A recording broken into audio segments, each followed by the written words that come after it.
Usapod kasi sa pinaka-challenge na ako sa akong life guys no, ang kanibitaw pong maging reseller pud kay bukod sa akong pagiging content creator guys no, usapod ay ko ka reseller guys. Yes guys, usapod ko ka reseller guys. So adlaw-adlaw gid ko talaga ko na busy guys no sa paghimog content, sa pagpa-deliver sa akong mga na nag-order sa ako. Pero guys, despite sa kadamo na akong perminting buluhaton sa matag adlaw guys no, wala jud ko nagpadala sa akong kahuyang ug sa akong mga kakapoy sa paghimo og original content. Ug wala gid koy adlaw guys nga dili na ako palampason guys no, kaya ang importante gid diri consistent lang gid talaga ta perminti sa pag-upload diri sa Facebook, either na apod ko YouTube guys, tapos ako sa TikTok, so dito pod ko tas nagkaning ko bukod sa akong kining pagiging content creator, so nag-affiliate sad ko dito sa akong TikTok. Yes guys, bisag usingan nila lang talagang akong gipasok diri sa social media para pinabidyo nila naagid tay mga gyud pa nila nga may monthly income gyud ta kumbaga no, na naagi moabot sa ato kada buwan. Og mintras na pa talaga tay mga opportunity na gamito nato nagipagamit sa ato adre sa mga platform, sa mga TikTok, sa Facebook, dito sa atong YouTube,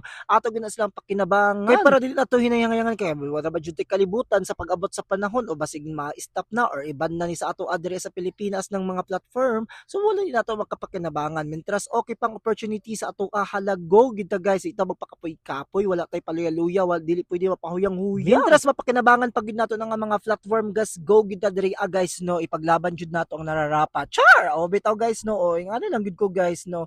Kay total bitaw wala man tay puhunan na igawas diri kun dili lang atong mga kaning pagpakita lang sa video, nga atong pag-voice over no, mo ra magipangita sa ano sa social media dire sa Facebook, so mag-voice over lang ta o pakita lang nato tungod syempre sa ganig dito ba sa mag-voice over ta, original di ta pwede manghuag mga video sa iba na mga content creators. Kay kung unsa yung makaayo diri sa platform ni Facebook sa iyang community standard, sa iyang kunang rules niya diri so mo gyud ang buhaton perminti importante no na gisunod nato ang iyahang mga patakaran diri sa policy ni ni Facebook. So mora na pinaka-importante. Mao na nga kung advice sa inyo ha guys no, kung gusto niyo na mag-passion mo sa pag-content creator, go mo da ay mo diha papakikapag gusto niyo mag-start diri sa kalibutan ni Mita, go. Kung sa inyo mga gadget nga na diha go na ninyo siya. Mora na guys, salamat.